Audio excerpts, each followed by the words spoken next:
ನಮಸ್ಕಾರ ವೀಕ್ಷಕರೇ, ನೀವು ನೋಡ್ತಾ ಇದ್ದೀರಾ ಏಷ್ಯಾನೆಟ್ ಸುವರ್ಣ ನ್ಯೂಸ್. ನಾನು ಶ್ವೇತಾ ಆಚಾರ್ಯ. ಇದು ಡಿಯರ್ ಡಾಕ್ಟರ್ ಕಾರ್ಯಕ್ರಮ. ಇವತ್ತಿನ ಡಿಯರ್ ಡಾಕ್ಟರ್ ನಲ್ಲಿ ಹೈ ರಿಸ್ಕ್ ಪ್ರೆಗ್ನೆನ್ಸಿ ಬಗ್ಗೆ ನಾವು ಮಾತಾಡ್ತಾ ಇದ್ದೀವಿ. ಹೈ ರಿಸ್ಕ್ ಪ್ರೆಗ್ನೆನ್ಸಿ ಅಂದ್ರೆ ಏನು? ಹೈ ರಿಸ್ಕ್ ಪ್ರೆಗ್ನೆನ್ಸಿ ಅಂತ ಡಾಕ್ಟರ್ ಹೇಳಿದಾಗ ಅದ್ರ ಬಗ್ಗೆ ಯಾವ ರೀತಿಯಾದಂತಹ ಕೇರ್ ತಗೋಬೇಕು, ಆ ಸಂದರ್ಭದಲ್ಲಿ ಎದುರಾಗುವಂತಹ ಸಮಸ್ಯೆಗಳೇನು, ಇವೆಲ್ಲದರ ಬಗ್ಗೆ ಮಾತಾಡೋದಕ್ಕೆ ಇವತ್ತಿನ ಕಾರ್ಯಕ್ರಮದಲ್ಲಿ ನಮ್ಮ ಜೊತೆ ಇದ್ದಾರೆ ಎಲೆಕ್ಟ್ರಾನಿಕ್ ಸಿಟಿಯಲ್ಲಿರುವಂತಹ ಮದರ್ಹುಡ್ ಹಾಸ್ಪಿಟಲ್ನ ಗೈನಕಾಲಜಿಸ್ಟ್ ಆಗಿರೋ ಡಾಕ್ಟರ್ ತೇಜಸ್ವಿನಿ ಅವರು ಕಾರ್ಯಕ್ರಮದಲ್ಲಿ ನಮ್ಮ ಜೊತೆ ಇದ್ದಾರೆ. ಡಾಕ್ಟರ್, ಪ್ರೆಗ್ನೆನ್ಸಿ ಅನ್ನೋದು ಬಹಳ ಬ್ಯೂಟಿಫುಲ್ ಆದಂತಹ ಜರ್ನಿ. ಬಟ್ ಅದರಲ್ಲಿ ಹೈ ರಿಸ್ಕ್ ಪ್ರೆಗ್ನೆನ್ಸಿ ಬಂದ್ಬಿಟ್ರೆ ಕೆಲವರು ತುಂಬಾ ಪ್ಯಾನಿಕ್ ಆಗ್ಬಿಡ್ತಾರೆ. ಏನಿದು ಹೈ ರಿಸ್ಕ್ ಪ್ರೆಗ್ನೆನ್ಸಿ? ಈ ಹೈ ರಿಸ್ಕ್ ಪ್ರೆಗ್ನೆನ್ಸಿಲಿ ನಾವು ಯಾವ ತರ ಕೇರ್ ಮಾಡಬೇಕು? ತಿನ್ನೋ ಆಹಾರದಿಂದ ಹಿಡಿದು ಎಕ್ಸಸೈಸ್ ಮಾಡಬೇಕಾ ಬೇಡವಾ, ವಾಕ್ ಮಾಡಬೇಕಾ, ಮಲ್ಗೆ ಇರಬೇಕಾ, ಬೆಡ್ ರೆಸ್ಟಾ, ಇಂಥ ತುಂಬಾ ಕ್ವೆಶನ್ಸ್ಗಳಿರುತ್ತೆ. ಈಗ ಮೊದಲನೇದಾಗಿ ನಾನು ಕೇಳಬೇಕು ಅಂದ್ರೆ what is high risk pregnancy? High risk pregnancy ಅಂದರೆ ಈ ಯಾವುದೇ ಒಂದು ಸ್ಥಿತಿಯಿಂದ ತಾಯಿ ಜೀವಕ್ಕಾಗಲಿ ಮಗು ಜೀವಕ್ಕಾಗಲಿ ಇಲ್ಲ ಇಬ್ಬರು ಜೀವಕ್ಕಾಗಲಿ ಏನಾದರೂ ಅಪಾಯ ಸಂಭವಿಸದಂಥದ್ದಿದ್ದರೆ, ಯಾವುದಾದ್ರೂ ಒಂದು ಸ್ಥಿತಿ ಆ ಪ್ರೆಗ್ನೆನ್ಸಿಯಲ್ಲಿ ಇದ್ದರೆ ಅದನ್ನು ಹೈ ರಿಸ್ಕ್ ಪ್ರೆಗ್ನೆನ್ಸಿ ಅಂತ ನಾವು ಕನ್ಸಿಡರ್ ಮಾಡ್ತೇವೆ. ಅಂದರೆ ಪ್ರೆಗ್ನೆನ್ಸಿ ಅನ್ನೋದು ಒಂದು ಸಹಜವಾದ ಕ್ರಿಯೆ, ಒಂದು ಸಾಧಾರಣವಾದ ಕ್ರಿಯೆ. ಅಂಥ ಕ್ರಿಯೆನಲ್ಲಿ ಏನಾದರೂ ತಾಯಿಗೆ ಅಥವಾ ಮಗು ಜೀವಕ್ಕೆ ಅಪಾಯ ಒದಗುವಂಥದ್ದು ಏನಾದರೂ ಇದ್ರೆ, ಅಂದರೆ ಇವಾಗ ತಾಯಿನಲ್ಲಿ ಅಥವಾ ಬಿ ಪಿ ಇದ್ದರೆ, ಮಗುನಲ್ಲಿ ಏನಾದರೂ ಊನ ಇದ್ದರೆ, ಹಾರ್ಟ್ ಡಿಸೀಸ್ ಇದ್ದರೆ, ಸೊ ಅಂಥ ಪ್ರೆಗ್ನೆನ್ಸೀಸ್ನ ನಾವು ಹೈ ರಿಸ್ಕ್ ಪ್ರೆಗ್ನೆನ್ಸಿ ಅಂತ ಹೇಳ್ತೇವೆ. ಈ ಹೈ ರಿಸ್ಕ್ ಪ್ರೆಗ್ನೆನ್ಸಿಗೆ ಹಲವಾರು ಕಾರಣಗಳಿರುತ್ತೆ. ನಾವು ಆ ಕಾರಣನ ಯೂಶಲಿ 3 ಗುಂಪಾಗಿ ವಿಂಗಡಣೆ ಮಾಡ್ಕೊತೀವಿ. ಅಂದರೆ ಪ್ರೆಗ್ನೆನ್ಸಿ ಆಗಕ್ಕೆ ಮುಂಚೆಯಿಂದನೇ ತಾಯಿನಲ್ಲಿರೋ ಕೆಲವೊಂದು ಕಾಯಿಲೆಗಳು. ಅಂದರೆ ಇವಾಗ ಪ್ರೆಗ್ನೆನ್ಸಿ ಆಗಕ್ಕೆ ಫಸ್ಟ್ ತಾಯಿ ವಯಸ್ಸು, ಆಯಿತಾ, ಅಂದರೆ ವಯಸ್ಸು ಲೆಸ್ ದ್ಯಾನ್ 18 ಇಯರ್ಸ್, 18 ವಯಸ್ಸಕ್ಕಿಂತ ಕಡಿಮೆ ಇರೋರು ಪ್ರೆಗ್ನೆನ್ಸಿ ಆದರೆ, ಮತ್ತು 35 ವರ್ಷಕ್ಕಿಂತ ಹೆಚ್ಚಿರೋರು ಪ್ರೆಗ್ನೆನ್ಸಿ ಆದರೆ ಅದನ್ನು ಹೈ ರಿಸ್ಕ್ ಅಂತ ಕನ್ಸಿಡರ್ ಮಾಡ್ತೀವಿ. ಯಾಕೆಂದರೆ 18 ವರ್ಷಕ್ಕೆ ಮುಂಚೆ ಇನ್ನು ಆ ಪೆಲ್ವಿಸ್, ಆ ಜಾಗಗಳು ಚೆನ್ನಾಗಿ ಮೆಚೂರ್ ಆಗಿರಲ್ಲ. ಸೊ ಮಗು ಆಚೆ ಬರ್ಲಿಕ್ಕೆ ಜಾಗ ಇಲ್ಲ. ಸೊ ಅವ್ರಿಗೆ ಡೆಲಿವರಿಯಲ್ಲಿ ಸಮಸ್ಯೆಗಳು ಕಾಣಿಸಬಹುದು. ಮತ್ತು 35 ವರ್ಷ ಮೇಲ್ಪಟ್ಟವರಾಗಿದ್ದರೆ ಅವ್ರಿಗೆ ಬೇರೆ ಎಲ್ಲ ಸಮಸ್ಯೆಗಳಿರುತ್ತೆ. ಒಂದು ಬಿ ಪಿ ಇರ್ಬೋದು, ಶುಗರ್ ಇರಬಹುದು, ಮತ್ತು ಪ್ರೆಗ್ನೆನ್ಸಿ ಆಗಲಿಕ್ಕೆ ಸಮಸ್ಯೆ ಕಾಣ್ತಾ ಇರ್ಬೋದು. ಸೊ ಅವರಲ್ಲಿ ಬೇರೆ ಥರ ಸಮಸ್ಯೆಗಳಿರ್ತವೆ. ಸೊ ಅದಕ್ಕೆ ವಯಸ್ಸಿಂದನೇ ನಾವು ಒಂದು ಪೇಷಂಟ್ ನಮ್ಮ ಹತ್ರ ಬಂದ ತಕ್ಷಣ ನಾವು ಪ್ರೆಗ್ನೆನ್ಸಿ ಆಗಿದ್ದೀನಿ ಅಂತ ಬಂದ ತಕ್ಷಣ ನಾವು ಹಿಸ್ಟ್ರಿ ತಗೊಳಕ್ಕೆ ಸ್ಟಾರ್ಟ್ ಮಾಡ್ತೇವೆ. ಅಂದರೆ ಅವ್ರದ್ದು ವಯಸ್ಸು, ಅವ್ರು ಏನು ಕೆಲಸ ಮಾಡ್ತಾರೆ, ಏನಿತ್ತು, ಅದರೊಳಗಡೆನೆ ನಾವು ಡಿಫ್ರೆನ್ಶಿಯೇಟ್ ಮಾಡಿಬಿಡ್ತೀವಿ. ಇದು low risk pregnancy, high risk pregnancy ಅಂತ. ಸೊ ಲೋ ರಿಸ್ಕ್ ಪ್ರೆಗ್ನೆನ್ಸಿ ಅವರಿಗೆ ತಿಂಗಳ ಚೆಕಪ್ಪು ಒಂದು ನಾರ್ಮಲ್ ಆಗೇ ಹೋಗುತ್ತೆ, ಆಯ್ತಾ. ಹೈ ರಿಸ್ಕ್ ಪ್ರೆಗ್ನೆನ್ಸಿ ಅವ್ರಿಗೆ ವಿಶೇಷ ಕಾಳಜಿಗಳು ಕೊಡಬೇಕಾಗತ್ತೆ. ಅಂದರೆ ಹೈ ರಿಸ್ಕ್ ಪ್ರೆಗ್ನೆನ್ಸಿಲಿ ಯಾವ ರೀತಿ ಕಾಳಜಿ ಅಂತಂದರೆ, ಯಾವ ಕಾರಣದಿಂದ ಅವರಿಗೆ ಹೈ ರಿಸ್ಕ್ ಆಗಿದೆ ಅದ್ರ ಮೇಲೆ ಅವರದ್ದು ಚಿಕಿತ್ಸೆ ಅಥವಾ ಪ್ರಿಕಾಷನ್ಸು, ತಡೆಗಟ್ಟುವಿಕೆ ಎಲ್ಲನೂ ಡಿಫ್ರೆಂಟ್ ಆಗ್ತಾ ಹೋಗುತ್ತೆ. ಸೊ ತಾಯಿ ಏಜ್ ಅಲ್ಲೇನೆ ಫಸ್ಟ್ ಡಿಫ್ರೆನ್ಶಿಯೇಟ್ ಮಾಡ್ತೇವೆ. ಮತ್ತು ತಾಯಿನಲ್ಲಿ ರಕ್ತಹೀನತೆ ಇದೆಯಾ? ರಕ್ತಹೀನತೆ ಇದ್ದರೆ ಇವಾಗ ಹೆಂಗಿದ್ರೂ ಡೆಲಿವರಿ ಮತ್ತು ಮಗು ಬೆಳಿಲಿಕ್ಕೆ ರಕ್ತ ಬೇಕಾಗತ್ತೆ. ಡೆಲಿವರಿನಲ್ಲಿ ಕೆಲವೊಂದು ರಕ್ತಸ್ರಾವ ಆಗುತ್ತೆ. ಸೊ ಮೊದಲೇ ತಾಯಿನಲ್ಲಿ ರಕ್ತಹೀನತೆಯಿಂದ ಅವ್ರು ಬಳಲ್ತಾ ಇದ್ರೆ ಪ್ರೆಗ್ನೆನ್ಸಿಯಲ್ಲೂ ಸಮಸ್ಯೆಗಳು, ಮಗು ಚೆನ್ನಾಗಿ ಬೆಳೆದೇ ಇರೋದು, ಮತ್ತು ಡೆಲಿವರಿ ಟೈಮಲ್ಲಿ ಹೆಚ್ಚಿಗೆ ಬ್ಲೀಡಿಂಗ್ ಆಗಿಬಿಡ್ತು ಅಂತಂದರೆ ಅವ್ರಿಗೆ ರಕ್ತ ಟ್ರಾನ್ಸ್ಫ್ಯೂಷನ್ ಮಾಡಬೇಕಾಗಿ ಬರ್ಬೋದು. ಸೊ ಇದೆಲ್ಲ ಸಮಸ್ಯೆಗಳಿರುತ್ತೆ. ಅಂದರೆ ಮತ್ತು ತಾಯಿನಲ್ಲಿ ಪ್ರೆಗ್ನೆನ್ಸಿ ಆಗೋಕ್ಕೆ ಮುಂಚೆನೇ ಬಿ ಪಿ ಇತ್ತು ಅಂತ ಅಂದ್ಬಿಟ್ಟು ಅವ್ರು ಬಿ ಪಿ ಮೆಡಿಸಿನ್ಸ್ ತೊಗೊಳ್ತಾ ಇದ್ರೆ, ಎಲ್ಲ ಬಿ ಪಿ ಮೆಡಿಸಿನ್ಸು ಪ್ರೆಗ್ನೆನ್ಸಿಲಿ ತೊಗೊಳಂಗಿಲ್ಲ. ಕೆಲವೊಂದು ಬಿ ಪಿ ಮೆಡಿಸಿನ್ಸು ಪ್ರೆಗ್ನೆನ್ಸಿಲಿ ತೊಗೊಳ್ಬಾರ್ದು. ಸೊ ಅವರು ಪ್ರೆಗ್ನೆನ್ಸಿಗೆ ಮುಂಚೆನೇ ಬಂದರು ಅಂದರೆ ನಮ್ಮ ಹತ್ರ ನಾವು ಓಕೆ ಅವ್ರ ಬಿ ಪಿಗೆ ಪ್ರೆಗ್ನೆನ್ಸಿಗೆ ಸೂಕ್ತವಾಗಿರುವಂಥ ಬಿ ಪಿ ಮೆಡಿಸಿನ್ ಹಾಕಿ ಬಿ ಪಿ ಕಂಟ್ರೋಲ್ಗೆ ಬಂದಾದ್ಮೇಲೆ ಪ್ರೆಗ್ನೆನ್ಸಿ ಮಾಡ್ಕೊಳ್ಳಿ ಅಂತ ಹೇಳ್ತೇವೆ. ಮತ್ತು ಪ್ರೆಗ್ನೆನ್ಸಿ ಆಗಕ್ಕೆ ಮುಂಚೆನೇ ಅವರಲ್ಲಿ ಶುಗರ್ ಇದ್ದರೆ, ಯಾಕಂದರೆ ಶುಗರ್ ಕಂಟ್ರೋಲ್ ಇಲ್ದಂಗೆ ಪ್ರೆಗ್ನೆನ್ಸಿ ಆಯಿತು ಅಂದರೆ ಮಗುನಲ್ಲಿ ಊನ ಆಗೋ ಚಾನ್ಸಸ್ ಎಲ್ಲ ಜಾಸ್ತಿ ಇರುತ್ತೆ. ಸೊ ಅವ್ರ ಪ್ರೆಗ್ನೆನ್ಸಿ ಮುಂಚೆ ಬಂತು ಅಂತಂದರೆ ನಾವು ಅವ್ರಿಗೆ ಶುಗರ್ ಎಲ್ಲ ಕಂಟ್ರೋಲ್ ಮಾಡಿ ಮತ್ತು ಪ್ರೆಗ್ನೆನ್ಸಿಗೆ ಸೂಕ್ತವಾಗಿರುವಂಥ ಶುಗರ್ ಮೆಡಿಸಿನ್ಸ್ ಹಾಕಿ ಅವ್ರಿಗೆ ಪ್ರೆಗ್ನೆನ್ಸಿ ಕನ್ಸೀವ್ ಆಗಿ ಅಂತ ಹೇಳ್ತೀವಿ. ಇಲ್ಲಾಂದರೆ ಅಟ್ಲೀಸ್ಟ್ ಅರ್ಲಿ ಬಂದ್ರೂ ಅದನ್ನು ಕಂಟ್ರೋಲ್ ಮಾಡಿ ಕಂಟಿನ್ಯೂ ಮಾಡಿ ಅಂತ ಹೇಳ್ತೀವಿ. ಅಂದರೆ ಪ್ರೆಗ್ನೆನ್ಸಿಗೆ ಮುಂಚೆನೇ ತಾಯಿನಲ್ಲಿರುವಂಥ ಕೆಲವೊಂದು ಕಂಡೀಷನ್ನು ತಾಯಿನ ಹೈ ರಿಸ್ಕ್ ಪ್ರೆಗ್ನೆನ್ಸಿಗೆ ದೂಡತ್ತೆ. ಮತ್ತೆ ಕೆಲವೊಬ್ಬರೊಬ್ರು ಪ್ರೆಗ್ನೆಂಟ್ ಆದಾಗ ನಾರ್ಮಲ್ಲೇ ಇರ್ತಾರೆ. ಅವ್ರ ವಯಸ್ಸು 18ರಿಂದ 25-35 ಮಧ್ಯದಲ್ಲೇ ಇರ್ತಾರೆ. ಅಂದ್ರೂ ನೀವು ಕೇಳಿರ್ಬೋದು, ಇಲ್ಲ ಎಲ್ಲ ಚೆನ್ನಾಗಿತ್ತು, ಲಾಸ್ಟಲ್ಲಿ ಮಗು ಸತ್ತೋಯ್ತು ಅಂತ ಹೇಳಿದ್ರು, ಹಾಸ್ಪಿಟ್ಲಿಗೆ ಹೋದಾಗ ಮಗು ಹೊಟ್ಟೆಲೆ ತೀರೋಯ್ತು ಅಂತ ಹೇಳಿದ್ರು, ಎಲ್ಲ ಚೆನ್ನಾಗಿತ್ತು ಅಂತ ಹೇಳಿದ್ರು, ಬಟ್ ತಾಯಿ ತೀರೋದ್ರು ಅಂತೆಲ್ಲ. ಅಂದರೆ ಇದೆಲ್ಲ ಪ್ರೆಗ್ನೆನ್ಸಿ ಆದ ಮೇಲೆ ಡೆವಲಪ್ ಆಗುವಂಥ ಕಂಡೀಷನ್. ನೀವು ಕೇಳಿರ್ಬೋದು, ಒಬ್ಬೊಬ್ಬರಿಗೆ ಪ್ರೆಗ್ನೆನ್ಸಿ ಎಲ್ಲ ಚೆನ್ನಾಗಿತ್ತು, ಬಿ ಪಿ ಬಂತು, ಲಾಸ್ಟ್ ಮೂಮೆಂಟಲ್ಲಿ ಬಿ ಪಿ ಬಂತು ಅಂತ ಹೇಳಿದ್ರು, ಮೈಯೆಲ್ಲ ಊದ್ಕೊಂಡ್ಬಿಡ್ತು, ಬಾತ್ಕೊಂಡ್ಬಿಡ್ತು ಅಂತ. ಸೊ ಪ್ರಿಎಕ್ಲಾಂಪ್ಸಿಯಾ ಅಂತ ಒಂದು ಕಂಡೀಷನ್ ಇದೆ. ಅದು ಪ್ರೆಗ್ನೆನ್ಸಿ ಆದಮೇಲೆ ರಕ್ತದೊತ್ತಡ ಜಾಸ್ತಿ ಆಗುತ್ತೆ. ಮಹಿಳೆಯರಲ್ಲಿ. ಕೆಲವೊಬ್ಬರೊಬ್ಬರಿಗೆ ಶುಗರ್ ಬರುತ್ತೆ, ಪ್ರೆಗ್ನೆನ್ಸಿ ಆದಮೇಲೆ ಬರುವಂಥ ಶುಗರ್. ಇನ್ನೊಂದು ಪ್ಲಾಸೆಂಟಾ ಪ್ರೀವಿಯಾ, ಕಸ ಅಂತ ಹೇಳ್ತಾರೆ. ಅಂದರೆ ತಾಯಿ ಹಾಗೂ ಮಗುವಿನ ಮಧ್ಯೆ ಕನೆಕ್ಷನ್ ಇರುವಂಥದ್ದನ್ನು ಕಸ ಅಂತ ಅಥವಾ ಮಾಸ್ ಅಂತ ಹೇಳ್ತಾರೆ. ಅದು ಏನಾದರೂ ಕೆಳಗಡೆ ಇದ್ದರೆ ಅದನ್ನು ಪ್ಲಾಸೆಂಟಾ ಪ್ರೀವಿಯಾ ಅಂತ ಹೇಳ್ತೀವಿ. ಆ ಥರ ಏನಾದರೂ ಕಂಡೀಷನ್ ಇದ್ದರೆ ಅವ್ರದ್ದು ಬ್ಲೀಡಿಂಗ್ ಜಾಸ್ತಿ ಆಗುತ್ತೆ ಪ್ರೆಗ್ನೆನ್ಸಿಯಲ್ಲಿ. ಸೊ ಇದೆಲ್ಲ ಪ್ರೆಗ್ನೆನ್ಸಿ ಆದಮೇಲೆ ಬರುವಂಥ ಕಂಡೀಷನ್ಗಳು. ಇನ್ನೊಂದು ಮಗುವಿನಲ್ಲಿರುವಂಥ ಕಂಡೀಷನ್ಗಳು. ತಾಯಿ ಚೆನ್ನಾಗೇ ಇರ್ತಾರೆ, ಬಟ್ ಮಗು ಚೆನ್ನಾಗಿ ಬೆಳೀತಾ ಇರಲ್ಲ, ಇಲ್ಲ ಊನ ಇರೋ ಮಕ್ಳು ಇರ್ತಾರೆ, ಇಲ್ಲ ಅವಳಿ ಜವಳಿ ಮಕ್ಳು ಇರ್ತಾರೆ. ಸೊ ಇವೆಲ್ಲನೂ ಹೈ ರಿಸ್ಕ್ ಪ್ರೆಗ್ನೆನ್ಸಿ ಆಗಿ ಕನ್ವರ್ಟ್ ಆಗುತ್ತೆ. ಸೊ ಒಂದ್ಸತಿ ಪೇಷಂಟ್ ನಮ್ಮ ಹತ್ರ ಬಂದಾಗ ನಾವು ಹಿಸ್ಟ್ರಿ ತಗೊಳ್ಳುವಾಗಲೇ ಇದನ್ನ ಡಿಫ್ರೆನ್ಶಿಯೇಟ್ ಮಾಡ್ಕೊಂಡು ಬಿಡ್ತೀವಿ ಮನಸ್ಸಲ್ಲಿ. ಓಕೆ, ಇದು ಹೈ ರಿಸ್ಕ್, ಇದು ಲೋ ರಿಸ್ಕ್, ಇವ್ರಿಗೆ ವಿಶೇಷವಾದ ಕಾಳಜಿ ಆರೈಕೆ ಬೇಕಾಗತ್ತೆ, ಇವ್ರಿಗೆ ಪರವಾಗಿಲ್ಲ ನಾರ್ಮಲ್ ಆಗೇ ನಡಿಬೋದು ಅಂತ. ಸೊ ಹಿಂಗೆ ನಡೆಯುತ್ತೆ. ಇನ್ನು ಪ್ರೆಗ್ನೆನ್ಸಿ ಟೈಮಲ್ಲಿ ಕಂಡು ಬರುವಂತಹ ಕೆಲವೊಂದು ಸಿವಿಯರ್ ಡಿಸೀಸು ಅಥವಾ ಸಿವಿಯರ್ ಪ್ರಾಬ್ಲಮ್ಸ್ ದೇಹದಲ್ಲೇನು, ಸೊ ಅದು ಹೈ ರಿಸ್ಕ್ ಪ್ರೆಗ್ನೆನ್ಸಿ ಅಂತ ಕನ್ಸಿಡರ್ ಆಗುತ್ತೆ. ಹೌದು, ಅದೇ ನಾನು ಹೇಳ್ದಂಗೆ ಪ್ರೆಗ್ನೆನ್ಸಿ ಸಮಯದಲ್ಲಿ ಬರೋ BP ಹೈ ರಿಸ್ಕ್ ಪ್ರೆಗ್ನೆನ್ಸಿ ಆಗುತ್ತೆ. ಪ್ರೆಗ್ನೆನ್ಸಿ ಸಮಯದಲ್ಲಿ ಡೆವಲಪ್ ಆಗೋ ಡಯಾಬಿಟಿಸ್ ಹೈ ರಿಸ್ಕ್ ಪ್ರೆಗ್ನೆನ್ಸಿ ಆಗುತ್ತೆ. ಮತ್ತೆ ಕೆಲವೊಬ್ಬರೊಬ್ಬರಿಗೆ ಅವಧಿಗೆ ಮುಂಚೆ ಡೆಲಿವರಿ ಆಗ್ಬಿಡುತ್ತೆ, ಪ್ರೀಟರ್ಮ್ ಲೇಬರ್ ಅಂತ ಹೇಳ್ತೇವೆ. ಎಲ್ಲ ಚೆನ್ನಾಗಿತ್ತು, 7 ತಿಂಗಳಲ್ಲಿ ನೀರು ಹೊರಟೋಯ್ತು, ಆಮೇಲೆ ಡಾಕ್ಟರ್ ಹತ್ರ ಹೋದಾಗ ಇಲ್ಲ ಡೆಲಿವರಿ ಮಾಡಬೇಕು, ನೀರು ಹೊರಟೋಗಿದೆ ಅಂತ ಹೇಳಿದ್ರು. ಎಲ್ಲ ಚೆನ್ನಾಗಿತ್ತು, 5ನೇ ತಿಂಗಳಲ್ಲಿ ಅಬಾರ್ಷನ್ ಆಗೋಯ್ತು. ಸೊ ಇವ್ರಿಗೆಲ್ಲ ಏನಂತಂದ್ರೆ ಗರ್ಭಕೋಶದ ಬಾಯಿ ತುಂಬಾ ವೀಕ್ ಇರತ್ತೆ. ಅದು ನಮಗೆ ಫಸ್ಟೇ ಗೊತ್ತಾಗಲ್ಲ, ಒಂದು ಪ್ರೆಗ್ನೆನ್ಸಿ ಆದಾಗ್ಲೇನೆ ಗೊತ್ತಾಗೋದು. ಓಕೆ, ಇವ್ರ ಗರ್ಭಕೋಶದ ಬಾಯಿ ವೀಕ್ ಇದೆ, ಇವರಿಗೆ ಸ್ಟಿಚ್ ಆ ಥರದ್ರ ಏನಾದರೂ ಅವಶ್ಯಕತೆ ಬೀಳತ್ತೆ ಅಂತ. ಸೊ ಗರ್ಭಕೋಶದ ಬಾಯಿಗೆ ಸ್ಟಿಚ್ ಹಾಕಿ ಅವ್ರಿಗೆ ಅಂಥವ್ರನ್ನ ರೆಸ್ಟಲ್ಲಿ ಇಡ್ತೇವೆ. ಸೊ ಇದೆಲ್ಲ ಪ್ರೆಗ್ನೆನ್ಸಿ ಆದಮೇಲೆ ಡೆವಲಪ್ ಆಗುವಂಥ ಕಂಡೀಷನ್ಗಳು ಯಾವುದಾದ್ರು ಪೇಷಂಟ್ನ ಹೈ ರಿಸ್ಕ್ ಮಾಡುತ್ತೆ. ಓಕೆ, ಈ ಹೈ ರಿಸ್ಕ್ ಪ್ರೆಗ್ನೆನ್ಸಿಯಲ್ಲಿ ಏನೆಲ್ಲ ಟೆಸ್ಟ್ಗಳನ್ನ ಮಾಡಿಸ್ತಾರೆ? ಯೂಶಲಿ ಪ್ರೆಗ್ನೆಂಟ್ ಅಂತ ಅಂದ ತಕ್ಷಣ ಒಂದಷ್ಟು ಟೆಸ್ಟ್ಗಳು ಕಂಪಲ್ಸರಿ ಇರುತ್ತೆ, ಬಟ್ ಹೈ ರಿಸ್ಕ್ ಪ್ರೆಗ್ನೆನ್ಸಿಯಲ್ಲಿ ಯಾವೆಲ್ಲ ಇದ್ರ ಮೇಲೆ ತುಂಬಾ ಗಮನ ಇಟ್ಟಿರಬೇಕಾಗುತ್ತೆ, ಸೊ ಹಾಗಾಗಿ ಟೆಸ್ಟ್ಗಳನ್ನ ಮಾಡಿಸ್ತಾರೆ? ಇವಾಗ ನಾನು ಹೇಳ್ದಂಗೆ ಪ್ರೆಗ್ನೆಂಟ್ ಪೇಷಂಟ್ ನಮ್ಮ ಹತ್ರ ಬಂದ ತಕ್ಷಣನೇ ನಾವು ಕೆಲವೊಂದು ಟೆಸ್ಟ್ಗಳು ಮಾಡ್ತೇವೆ. ಅಂದರೆ ಫಸ್ಟು ಬ್ಲಡ್ ಟೆಸ್ಟ್ ಎಲ್ಲ ಮಾಡ್ಕೊಳ್ತೇವೆ. ಅಂದರೆ ರಕ್ತಹೀನತೆ ಇದೆಯಾ ಇವರಲ್ಲಿ, ರಕ್ತಹೀನತೆ ಇಲ್ಲ ಅಂದರೆ ಓಕೆ, ಆ ಮಟ್ಟಿಗೆ ಇವರು ಲೋ ರಿಸ್ಕ್. ಅವ್ರದ್ದು BP ಚೆಕ್ ಮಾಡ್ಕೊಳ್ತೇವೆ, ಶುಗರ್ ಚೆಕ್ ಮಾಡ್ಕೊಳ್ತೇವೆ. ಸೊ ಅದೆಲ್ಲ ನಾರ್ಮಲ್ ಬಂತು ಅಂದರೆ ಓಕೆ, ಇವರು ಹೈ ರಿಸ್ಕ್ ಅಲ್ಲ ಅಂತ ಮಾಡಿ ಮತ್ತೊಂದು ಸ್ಕ್ಯಾನ್ ಮಾಡ್ತೇವೆ. ಸ್ಕ್ಯಾನ್ನಲ್ಲಿ ಪ್ರೆಗ್ನೆನ್ಸಿ ಗರ್ಭಾಶಯದಲ್ಲೇ ಇದೆ, ಟ್ಯೂಬಲ್ ಪ್ರೆಗ್ನೆನ್ಸಿ ಅಂತ ಒಂದು ಇದೆ. ಅಂದರೆ ಪ್ರೆಗ್ನೆನ್ಸಿ ಟ್ಯೂಬಲ್ ನಿಂತು ಬಿಡೋದು. ಸೊ ಅದಕ್ಕೆ ಫಸ್ಟೇನೆ ಬಂದ ತಕ್ಷಣ ಮೊದಲೆಲ್ಲ ನನ್ನ ಹತ್ರ ಪೇಷಂಟ್ಸ್ ಬಂದಾಗ ಅವ್ರಿಗೆ ತುಂಬಾ ಡೌಟ್ ಇರುತ್ತೆ. ಆಯ್ತಮ್ಮ ಸ್ಕ್ಯಾನ್ ಮಾಡಿಸ್ಬಿಡಿ ಅಂತ ಹೇಳಿದಾಗ, ಡಾಕ್ಟ್ರೆ ಇಷ್ಟು ಬೇಗ ಸ್ಕ್ಯಾನ್ ಮಾಡಿಸ್ಬೇಕಾ, 3 ತಿಂಗಳವರೆಗೂ ಸ್ಕ್ಯಾನ್ ಮಾಡಬಾರ್ದು ಅಂತ ನಮ್ಮಮ್ಮ ಹೇಳಿದ್ದಾರೆ, ಮಾಡಬೇಕಾ ಇವಾಗಲೇ ಅಂತ. ನಾವು ಪೇಷಂಟ್ ಬಂದ ತಕ್ಷಣ ಇಮಿಡಿಯೇಟ್ಲಿ ಸ್ಕ್ಯಾನ್ ಯಾಕೆ ಮಾಡಿಸ್ತೇವೆ ಅಂತಂದರೆ, ಪ್ರೆಗ್ನೆನ್ಸಿ ಗರ್ಭದಲ್ಲಿ ಇದೆಯಾ ಇಲ್ಲ ಟ್ಯೂಬಲ್ ನಿಂತಿದ್ಯಾ ಅಂತ ನೋಡ್ಲಿಕ್ಕೋಸ್ಕರ ಆ ಸ್ಕ್ಯಾನ್ ಮಾಡಿಸ್ತೇವೆ. ಸೊ ಟ್ಯೂಬಲ್ ಇದ್ರೆ ಅದನ್ನ ನಾವು ಬೇಗನೆ ಕಂಡಿಡಿದ್ರೆ ಅದನ್ನ ಇಂಜೆಕ್ಷನ್ ಮಾತ್ರನಲ್ಲೇ ಕರಗಿಸ್ಬಿಡ್ಬೋದು.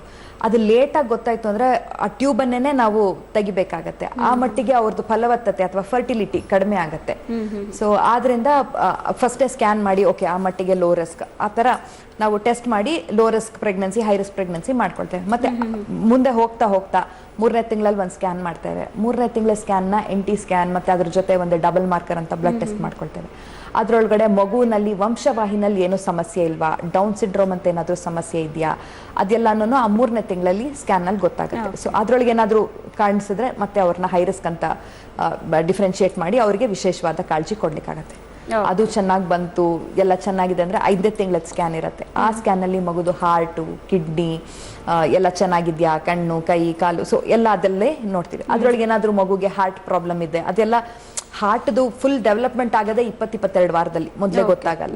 ಸೊ ಎಷ್ಟೊಂದು ಸರ್ತಿ ಪೇಷಂಟಿಗೆ ನೋಡಮ್ಮ ನೋಡು ಹಾರ್ಟ್ ಪ್ರಾಬ್ಲಮ್ ಇದೆ ಮಗುನಲ್ಲಿ ಅಂದರೆ, ಡಾಕ್ಟ್ರೆ 3ನೇ ತಿಂಗಳಲ್ಲೆಲ್ಲ ಸ್ಕ್ಯಾನ್ ಮಾಡಿದ್ರಿ ಗೊತ್ತಾಗ್ಲಿಲ್ವಾ?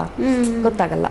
ಅದು ಗೊತ್ತಾಗದೆ ಹಾರ್ಟ್ ಫಾರ್ಮೇಶನ್ ಗೊತ್ತಾಗದೇನೇನೆ ಒಂದು 20 ವಾರಕ್ಕೆ. ಸೊ 5ನೇ ತಿಂಗಳಲ್ಲಿ ಏನಾದರೂ ಮಗುದ ಹಾರ್ಟಲ್ಲಿ ಏನಾದರೂ ತೊಂದರೆ ಇದೆಯಾ, ಅದೆಲ್ಲನೂ ಅಂಗಾಂಗಗಳೆಲ್ಲ ನಾರ್ಮಲ್ ಇದ್ರೆ ಓಕೆ ಆ ಮಟ್ಟಿಗೆ ಲೋ ರಿಸ್ಕ್ ಪ್ರೆಗ್ನೆನ್ಸಿ. ಅಲ್ಲೇನಾದರೂ ಗೊತ್ತಾದರೆ ಅದು ಹೈ ರಿಸ್ಕ್ ಪ್ರೆಗ್ನೆನ್ಸಿ.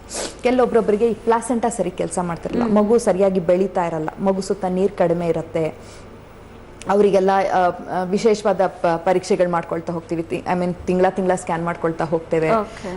ಏನಾದರೂ ತೊಂದರೆ ಇದೆಯಾ, ಮಗುದು ನೀರು ಕರೆಕ್ಟ್ ಆಗಿದೆಯಾ, ಮಗುಗೆ ರಕ್ತ ಚಲನೆ ಕರೆಕ್ಟ್ ಆಗಿ ಆಗ್ತಾ ಇದೆಯಾ ಅಂತ ನೋಡ್ಕೊಂಡು, ಅದು ಒಂದೊಮ್ಮೆ ಎಂಥ ಸಿಚುವೇಶನ್ ಬರುತ್ತೆ ಅಂತಂದ್ರೆ ಮಗುನ ಒಳಗಡೆ ಇಡೋದು ಒಳ್ಳೇದಾ ಆಚೆ ತೆಗಿಯೋದು ಒಳ್ಳೇದಾ ಆ ಥರ ನೋಡ್ಕೊಂಡು ಒಂಥರ ಕತ್ತಿ ಅಲಗ ಮೇಲೆ ನಡೆದಂಗಿರತ್ತೆ. ಅದು ತುಂಬಾ ಹೈ ರಿಸ್ಕ್ ಪ್ರೆಗ್ನೆನ್ಸಿಗಳಿರ್ತವೆ.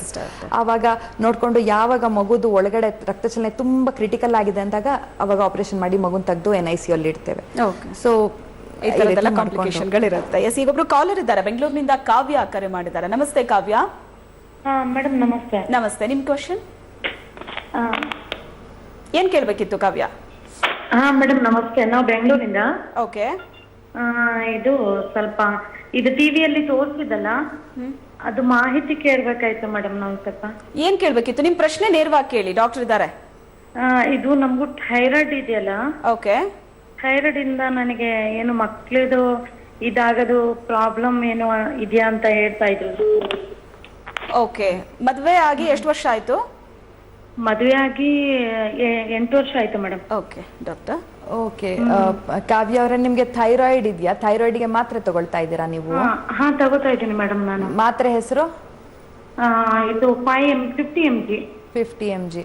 ಥೈರಾಯ್ಡ್ ಇಂದ ಮಗು ಆಗದೆ ಅಥವಾ ಬಂಜೆತನದ ಸಮಸ್ಯೆಗಳು ಆಗೋದು ತುಂಬಾ ಕಡಿಮೆ ಅಮ್ಮ.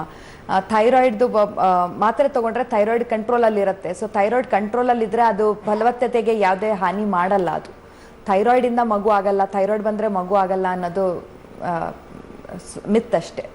ಥೈರಾಯ್ಡ್ ಕಂಟ್ರೋಲ್ ಅಲ್ಲಿದ್ರೆ ಮಗು ಆಗ್ಲಿಕ್ಕೆ ಏನು ಸಮಸ್ಯೆ ಇರಲ್ಲ. ಥ್ಯಾಂಕ್ ಯು ಕಾವ್ಯ, ಕಾಲ್ ಮಾಡಿದ್ದಕ್ಕೆ ಥ್ಯಾಂಕ್ ಯು ಸೋ ಮಚ್. ಇನ್ನು ಹೈ ರಿಸ್ಕ್ ಪ್ರೆಗ್ನೆನ್ಸಿ ಅಂದ ತಕ್ಷಣ ಕಂಪ್ಲೀಟ್ ಬೆಡ್ ರೆಸ್ಟ್ ಅಲ್ಲಿ ಇರಬೇಕು ಅನ್ನೋದೊಂದು ಮೈಂಡ್ ಸೆಟ್ ಇದೆ. ಡಾಕ್ಟರ್ ಹೈ ರಿಸ್ಕ್ ಪ್ರೆಗ್ನೆನ್ಸಿ ಅಂದ್ಬಿಟ್ರೆ ಇಡೀ ಪ್ರೆಗ್ನೆನ್ಸಿನ ನಾನು ಬರೀ ಬೆಡ್ ರೆಸ್ಟ್ ಅಲ್ಲೇ ಕಳಿಬೇಕು ಅಂತ, ಅದು ನೀಡ್ ಇದೆಯಾ ಅಷ್ಟು ಕಂಪಲ್ಸರಿ? ಅಂದ್ರೆ ಯಾವ ಕಾರಣಕ್ಕೋಸ್ಕರ ಅದು ಹೈ ರಿಸ್ಕ್ ಆಗಿದೆ ಅನ್ನೋದ್ರ ಮೇಲೆ ಡಿಪೆಂಡ್. ಇವಾಗ ನಾನು ಯಾವಾಗ್ಲೇ ಹೇಳ್ದಂಗೆ ಈ ಗರ್ಭಕೋಶದ ಬಾಯಿ ತುಂಬಾ ವೀಕ್ ಆಗಿದೆ ಅಂತ ಅದಕ್ಕೇನಾದ್ರೂ ಸ್ಟಿಚ್ ಹಾಕಿದೀವಿ ಅಂತ ಅಂದ್ರೆ ಹೌದು, ಅವರು ಸ್ವಲ್ಪ ಬೆಡ್ ರೆಸ್ಟ್ ಅಲ್ಲಿ ಇದ್ರೇನೆ ಬೆಟರ್. ಅಂದ್ರೆ ಅವರಿಗೆ ಮೋಷನ್ ಅದಕ್ಕೆಲ್ಲ ಹೋಗಿ ಬರ್ಲಿಕ್ಕೆ ಓಕೆ ಅಂತ ಹೇಳ್ತೇವೆ, ಬಟ್ ಆದಷ್ಟು ಮಲ್ಗಿರಿ ಅಂತ ಹೇಳ್ತೇವೆ. ಯಾಕಂದ್ರೆ ಅವ್ರದ್ದು ಗರ್ಭಕೋಶದ ಬಾಯಿ ತುಂಬಾ ವೀಕ್ ಇರುತ್ತೆ, ಅದ್ರ ಮೇಲೆ ಹೆಚ್ಚಿಗೆ ಪ್ರೆಷರ್ ಆದಷ್ಟು ಅದು ಓಪನ್ ಆಗಿ ಅವಧಿಗೆ ಮುಂಚೆ ಡೆಲಿವರಿ ಆಗೋ ಚಾನ್ಸಸ್ ಹೆಚ್ಚಿರುತ್ತೆ. ಸೊ ಅವ್ರಿಗೆ ರೆಸ್ಟ್ ಅಲ್ಲಿ ಹೇಳ್ತೇವೆ. ಮತ್ತೆ ತೀರಾ BP ಪ್ರೆಗ್ನೆನ್ಸಿಯಲ್ಲಿ ತುಂಬಾ BP ಇರೋರಾಗಿದ್ರೆ ಅವರಿಗೆ ಆದಷ್ಟು ಲೆಫ್ಟ್ ಲ್ಯಾಟ್ರಲ್ ಅಥವಾ ಎಡಗಡೆ ತಿರ್ಕೊಂಡು ಮಲ್ಕೊಳ್ಳಿ. ಎಡಗಡೆ ತಿರ್ಕೊಂಡು ಮಲಗಿದಾಗ ಮಗುಗೆ ಬ್ಲಡ್ ಸಪ್ಲೈ ಚೆನ್ನಾಗುತ್ತೆ. ಸೊ ಆದಷ್ಟು ನಾವು ಪ್ರೆಗ್ನೆನ್ಸಿನ ಮುಂದೆ ಹೇಳ್ಕೊಂಡು ಹೋಗ್ಬೋದು ಅನ್ನೋದಕ್ಕೋಸ್ಕರ ಅವರಿಗೆ ಬೆಡ್ ರೆಸ್ಟ್ ಅಲ್ಲಿ ಇರ್ಲಿಕ್ಕೆ ಹೇಳ್ತೀವಿ. ಬಟ್ ಇವಾಗ ಹೈ ರಿಸ್ಕ್ ಪ್ರೆಗ್ನೆನ್ಸಿ ಡಯಾಬಿಟಿಸ್ ಇಂದ ಆಗಿದ್ರೆ ಅವ್ರಿಗೆ ಪ್ರತಿ ಟೈಮ್ ಊಟ ಮಾಡಿ ಆದ್ಮೇಲೆ half an hour ವಾಕ್ ಮಾಡಿ, ಅವಾಗ ನಿಮ್ ಶುಗರ್ ಕಂಟ್ರೋಲಿಗೆ ಬರುತ್ತೆ, ನೀವು ವಾಕ್ ಮಾಡಲೇಬೇಕು ಅಂತ ಅವರಿಗೆ ವಾಕ್ ಮಾಡ್ಲಿಕ್ಕೆ ಹೇಳ್ತೇವೆ. So it can not be generalised bed rest. Yes. ಏನು ಇದ್ರ ಬಗ್ಗೆ ಇನ್ನಷ್ಟು ವಿಚಾರಗಳನ್ನ ಡಾಕ್ಟರ್ ತಿಳಿಸ್ಕೊಡ್ತಾರೆ ಒಂದು ಚಿಕ್ಕ ಬ್ರೇಕ್ನ ನಂತರ.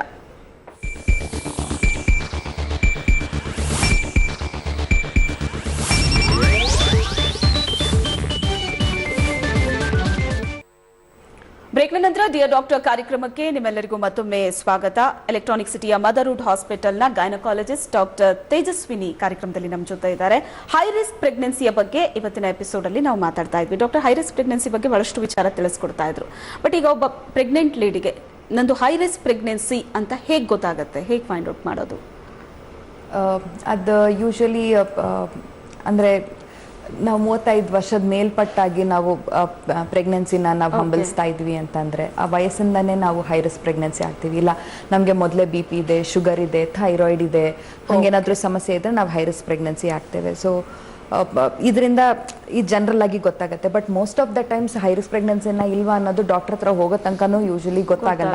ಡಾಕ್ಟರ್ ನಾನು ಮೊದಲೇ ಹೇಳಿದಾಗೆ ಆ ಹಿಸ್ಟ್ರಿ ತಗೊಳ್ಳೋವಾಗ್ಲೇನೆ ಅವರು ಡಿಫ್ರೆನ್ಶಿಯೇಟ್ ಮಾಡ್ಕೊಳ್ತಾರೆ. ಓಕೆ, ಇದು ಪ್ರಾಬಬಲ್ ಹೈ ರಿಸ್ಕ್, ಇದು ಲೋ ರಿಸ್ಕ್, ಆ ಥರ ಡಾಕ್ಟರ್ ಡಿಫ್ರೆನ್ಶಿಯೇಟ್ ಮಾಡಿ.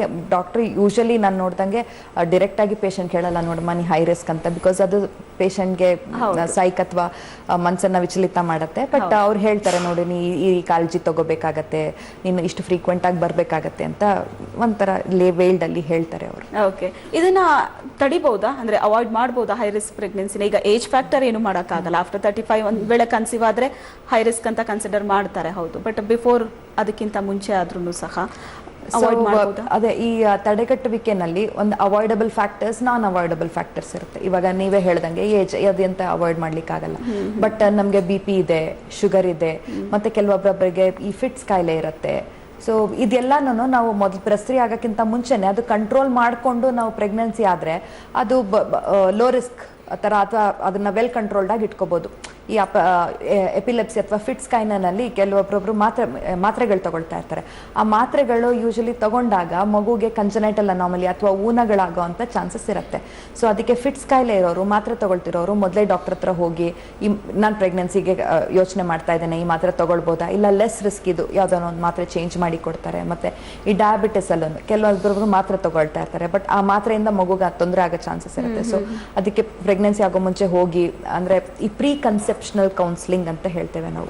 ಬಸರಿ ಆಗೋಕ್ಕೆ ಮುಂಚೆನೇ ಡಾಕ್ಟರ್ ಹತ್ರ ಹೋಗಿ ನಮ್ಮ ದೇಹ ಹಾಗೂ ಮನಸ್ಸು ಪ್ರೆಗ್ನೆನ್ಸಿ ಆಗಲಿಕ್ಕೆ ರೆಡಿ ಇದೆಯಾ ಇಲ್ವಾ ಅಂತ ಚೆಕ್ ಮಾಡಿಸ್ಕೊಂಡು ಮತ್ತೆ ಅದನ್ನೆಲ್ಲ ಕಂಟ್ರೋಲಿಗೆ ತಗೊಂಡು ಯಾವುದೇ ಒಂದು ಇವಾಗ ತುಂಬ ಜನ ನಾನು ಇವಾಗ 32-33 ವಯಸ್ಸಿನಲ್ಲೇನೆ ಡಯಾಬಿಟಿಸ್ ಇರೋದು ನೋಡ್ತಾ ಇದ್ದೀನಿ. ಅವರು ಒಂದು ಕರಿಯರಲ್ಲಿ ಸೆಟ್ಲ್ ಆಗೋಕ್ಕೇನೆ ಒಂದು 30-32 ವಯಸ್ಸಾಗುತ್ತೆ. ಸೊ ಅವಾಗ ಬಂದು ಡಾಕ್ಟರ್ ನಾನು ಪ್ರೆಗ್ನೆನ್ಸಿ ಪ್ಲಾನ್ ಮಾಡ್ತಾ ಇದ್ದೇನೆ ಅಂದಾಗ ನಾವು ಒಂದು battery of pre conceptional test ಎಲ್ಲ ಮಾಡಿದಾಗ ಗೊತ್ತಾಗುತ್ತೆ ಓಕೆ ಡಯಾಬಿಟಿಸ್ ಇದೆ. ಅವ್ರಿಗೆ ಶಾಕ್ ಆಗುತ್ತೆ, ಇಷ್ಟು ನನಗೆ ಇವಾಗಲೇ ಡಯಾಬಿಟಿಸ್ ಇದೆಯಾ, ನಾ ಎಂತ ಮಾಡಬೇಕು ಅಂತ.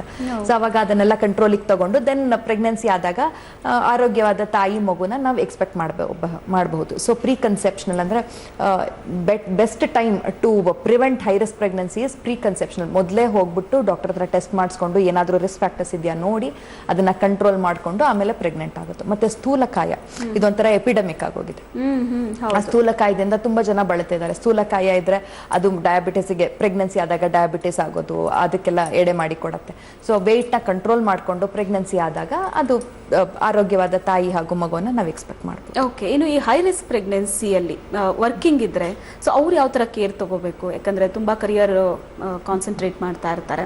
In case high risk pregnancy ಇತ್ತು ಅಂದ್ರೆ ಜಾಬ್ ಬಿಡಬೇಕಾಗತ್ತೆ, ಮನೇಲಿ ರೆಸ್ಟ್ ಮಾಡಬೇಕಾಗತ್ತೆ. ಸೊ ತುಂಬಾ ವಿಚಾರದಲ್ಲಿ ಕೇರ್ ತಗೋಬೇಕಾಗತ್ತೆ ಅನ್ನೋದೊಂದಿರುತ್ತೆ. ಕೆಲಸ ಬಿಡಬೇಕು ಆ ಥರ ಎಲ್ಲ ಏನೂ ಇಲ್ಲ. ಅಂದರೆ ಬೇಸಿಕಲಿ ನಮಗೆ ಯಾವ ಸಮಸ್ಯೆಯಿಂದ ನಮ್ದು ಹೈ ರಿಸ್ಕ್ ಆಗಿದೆ ಅನ್ನೋದ್ರ ಮೇಲೆ ಡಿಪೆಂಡ್ ಆಗುತ್ತೆ. ಇವಾಗ ನಾನು ಮೊದಲೇ ಹೇಳ್ದಂಗೆ ಈ ಗರ್ಭಕೋಶದ ಬಾಯಿ ಚಿಕ್ಕದಿದೆ, ವೀಕ್ ಇದೆ, ಅದಕ್ಕೆ ಸ್ಟಿಚ್ ಹಾಕಬೇಕು ಅಂತೆಲ್ಲ ಇದ್ದವರಾದ್ರೆ ಅವರು ಈ ವರ್ಕಿಂಗ್ ಇವಾಗ ನೋಡಿ ಟೀಚರ್ ಆಗಿದ್ರು ಅಥವಾ ಲೈಕ್ ಡಾಕ್ಟರ್ ಇದ್ರು, ಅವರಿಗೆ ಆಬ್ವಿಯಸ್ಲಿ ಅವ್ರ ಕೆಲಸ ಅಷ್ಟು ಮಟ್ಟಿಗೆ ಸಬ್ಯಾಟಿಕಲ್ ತಗೊಂಡು ಅವರು ರೆಸ್ಟ್ ಮಾಡಲೇಬೇಕಾಗತ್ತೆ. ಬಟ್ ಅವರಿಗೆ BP ಇತ್ತು, ಶುಗರ್ ಇತ್ತು, ಕಂಟ್ರೋಲ್ ಇದೆ, ಥೈರಾಯ್ಡ್ ಇದೆ, ರಕ್ತಹೀನತೆ ಇದೆ, ಇಂಥವರೆಲ್ಲ ಕೆಲಸ ಬಿಡೋ ಅವಶ್ಯಕತೆ ಇಲ್ಲ. ಟ್ರಾವೆಲ್ ಮಾಡಬಹುದು, ನಾರ್ಮಲ್ ಪ್ರೆಗ್ನೆನ್ಸಿ ತರಾನೇ ಮಾಡಬಹುದು. ಅಂದ್ರೆ ಅದಕ್ಕೆ ಬೇಕಾಗಿರೋ ಮಾತ್ರೆಗಳು ಅದನ್ನೆಲ್ಲ ಕರೆಕ್ಟ್ ಆಗಿ ತಗೋಬೇಕಾಗುತ್ತೆ. ಇವಾಗ ಪ್ರೆಗ್ನೆನ್ಸಿಯಲ್ಲಿ ಒಬ್ರು ಡಯಾಬಿಟಿಸ್ ಬಂದಾಗ ಅವ್ರಿಗೆ ಇನ್ಸುಲಿನ್ ಲೆವೆಲ್ಗೆ ಬರ್ತಾರೆ, ಇನ್ಸುಲಿನ್ ತಗೊಳ್ಬೇಕಾಗತ್ತೆ. ಮತ್ತೆ ಊಟ ಆಗಿ ಒಂದು 15-20 ಮಿನಿಟ್ಸ್ ವಾಕ್ ಮಾಡ್ಬೇಕಾಗತ್ತೆ. ಸೊ ಅಷ್ಟ್ರ ಮಟ್ಟಿಗೆ ಅವ್ರ ಕೆಲಸದಲ್ಲಿ ಅವ್ರಿಗೆ ಲೀನಿಯನ್ಸಿ ಅಥವಾ ರಿಲ್ಯಾಕ್ಸೇಷನ್ ಇರಬೇಕು. ಊಟ ಮಾಡ್ಲಿಕ್ಕೆ ಟೈಮ್ ಇಲ್ಲ ಅಂತ ಕೆಲಸದಲ್ಲಿದ್ರೆ ಅವರು ಆಬ್ವಿಯಸ್ಲಿ ಅವರು they have to take a call, break ತಗೊಳ್ಬೇಕು. ಇಲ್ಲ ನಾನು ಇನ್ಸುಲಿನ್ ತಗೊಂಡು ಊಟ ಮಾಡ್ಕೊಂಡು ನಾನು ಒಂದೆರಡು ನಿಮಿಷ ಓಡಾಡ್ಕೊಂಡು ನನ್ನ ಕೆಲಸ ನಾನು ಮಾಡ್ಕೊಳ್ಬಹುದು. ಆ ರೀತಿ ಕೆಲಸದಲ್ಲಿದ್ರೆ ಅವ್ರು ಡೆಫಿನೆಟ್ಲಿ ಕೆಲಸ ಕಂಟಿನ್ಯೂ ಮಾಡಬೇಕು ಅಂತ ಹೇಳಿ. ಓಕೆ, ಇನ್ನು ಪ್ರೆಗ್ನೆನ್ಸಿಯಲ್ಲಿ ಕೆಲವರಿಗೆ ಡಯಾಬಿಟಿಕ್ ಬರುತ್ತೆ, ಬಟ್ ಕೆಲವರು ಡಯಾಬಿಟಿಕ್ ಇದ್ದು ಆ ನಂತರದ ದಿನದಲ್ಲಿ ಪ್ರೆಗ್ನೆಂಟ್ ಆಗ್ತಾರೆ. ಸೊ ಇದು ಮಗುವಿನ ಮೇಲೆ ಯಾವ ರೀತಿ ಎಫೆಕ್ಟ್ ಆಗುತ್ತೆ? ಅಂದ್ರೆ ಕೆಲವರಿಗೆ ಹೆಂಗಿದೆ ಅಂತ ಅಂದ್ರೆ ನಾನ್ ಡಯಾಬಿಟಿಕ್, ನನ್ನ ಹುಟ್ಟೋ ಮಗುಗೂ ಡಯಾಬಿಟಿಕ್ ಇರುತ್ತೆ. ಸೊ ಅದ್ರ ಬಗ್ಗೆ ಒಂದು ಸ್ವಲ್ಪ ಜಾಸ್ತಿ ಕಾನ್ಶಿಯಸ್ ಇರ್ತಾರೆ. ಅಂದರೆ ಪ್ರೆಗ್ನೆನ್ಸಿಗೆ ಮುಂಚೆನೇ ಡಯಾಬಿಟಿಸ್ ಇರೋರು, ಅದೇ ಪ್ರೀ ಎಕ್ಸಿಸ್ಟಿಂಗ್ ಡಯಾಬಿಟಿಸ್ ಅಥವಾ ಟೈಪ್ 2 ಡಯಾಬಿಟಿಸ್ ಹೇಳ್ತಾರೆ. ಅವರು ಡಯಾಬಿಟಿಸ್ ಕಂಟ್ರೋಲ್ ಮಾಡ್ಕೊಂಡು ಪ್ರೆಗ್ನೆಂಟ್ ಆದರೆ ಏನೂ ಸಮಸ್ಯೆ ಆಗಲ್ಲ. ಅಂದ್ರೆ ಹುಟ್ಟಿದ ತಕ್ಷಣನೇ ಮಗುಗೆ ಡಯಾಬಿಟಿಸ್ ಬರುತ್ತೆ ಅದೆಲ್ಲ ಸುಳ್ಳು. ಇವಾಗ ನನಗೆ ಡಯಾಬಿಟಿಸ್ ಇದ್ರೆ ಅದೇನು ಅಂಟ್ರೋಗಲ್ಲ, ಅದು ಮಗುಗೆ ಹಂಗೇನೆ ಅಂಟ್ಕೊಂಡು ಬರ್ಲಿಕ್ಕೆ ಆಯ್ತಾ. ಅಂದ್ರೆ ಮಗು ದೊಡ್ಡದಾದಾಗ ವಂಶವಾಹಿನಿ ಮೂಲಕ ಅದು ಡಯಾಬಿಟಿಕ್ ದೊಡ್ಡದಾದಾಗ ಅಂದ್ರೆ ಅದು ಮಗುಗೆ ತಾಯಿ ವಯಸ್ಸಷ್ಟಾದಾಗ ಡಯಾಬಿಟಿಕ್ ಟರ್ನ್ ಆಗೋ ಚಾನ್ಸಸ್ ಇರುತ್ತೆ. That is purely because of genetics ಆಯ್ತಾ. ಬಟ್ ಪ್ರೆಗ್ನೆನ್ಸಿ ಇದ್ದಾಗ ಡಯಾಬಿಟಿಸ್ ಇದ್ದಾಗ ಪ್ರೆಗ್ನೆನ್ಸಿ ಇದ್ದು ಡಯಾಬಿಟಿಸ್ ಇದ್ದು ಆ ಡಯಾಬಿಟಿಸ್ ಕಂಟ್ರೋಲ್ ಅಲ್ಲಿ ಇಲ್ಲ ಅಂತ ಅಂದ್ರೆ ದೆನ್ ಪ್ರಾಬ್ಲಮ್ ಆಗುತ್ತೆ. ಮಗು ತುಂಬಾ ದೊಡ್ಡದಾಗಿ ಬೆಳೆದ್ ಬಿಡೋದು, ಮತ್ತೆ ಹೊಟ್ಟೆ ತುಂಬಾ ನೀರು ತುಂಬಿಕೊಳ್ಳೋದು, ಮತ್ತೆ ಅವಧಿಗೆ ಮುಂಚೆ ಡೆಲಿವರಿ ಆಗ್ಬಿಡೋದು, ಮಗು ಲಂಗ್ಸ್ ಮೆಚೂರ್ ಆಗದೆ ಇಲ್ದಿರೋದು. ಸೊ ತುಂಬಾ ಸಮಸ್ಯೆಗಳಾಗತ್ತೆ. ಬಟ್ ಅದೇ ಆ ಪೇಷಂಟು ಡಯಾಬಿಟಿಸ್ನ ತುಂಬ ಕಂಟ್ರೋಲಲ್ಲಿ ಇಟ್ಕೊಂಡು ಥ್ರೂಔಟ್ ಪ್ರೆಗ್ನೆನ್ಸಿ ಇನ್ಸುಲಿನ್ ತಗೊಂಡು, ಮಾತ್ರೆ ತಗೊಂಡು, ಡಯಟ್ ಅಲ್ಲೋ ಎಕ್ಸಸೈಸ್ ಅಲ್ಲೋ ಹೆಂಗೋ ಪ್ರೆಗ್ನೆನ್ಸಿನಲ್ಲಿ ಶುಗರ್ಸ್ ಕಂಟ್ರೋಲಲ್ಲಿ ಇಟ್ಕೊಂಡ್ರೆ ಅವ್ರ ಮಗುಗೂ ಇನ್ನೊಬ್ರು ಅಂದ್ರೆ ಡಯಾಬಿಟಿಸ್ ಇಲ್ಲದೆ ಇರೋರ್ ಮಗುಗೂ ಯಾವುದೇ ಡಿಫ್ರೆನ್ಸಸ್ ಇಲ್ಲ, ನಾರ್ಮಲ್ ಆಗಿ ಆಗುತ್ತೆ. ಎಸ್, ಇನ್ನು ಹೈ ರಿಸ್ಕ್ ಪ್ರೆಗ್ನೆನ್ಸಿ ಬಗ್ಗೆ ಇನ್ನಷ್ಟು ವಿಚಾರಗಳನ್ನ ತಿಳಿಸ್ಕೊಡ್ತಾರೆ ಒಂದು ಚಿಕ್ಕ ಬ್ರೇಕ್ ಆದ್ಮೇಲೆ.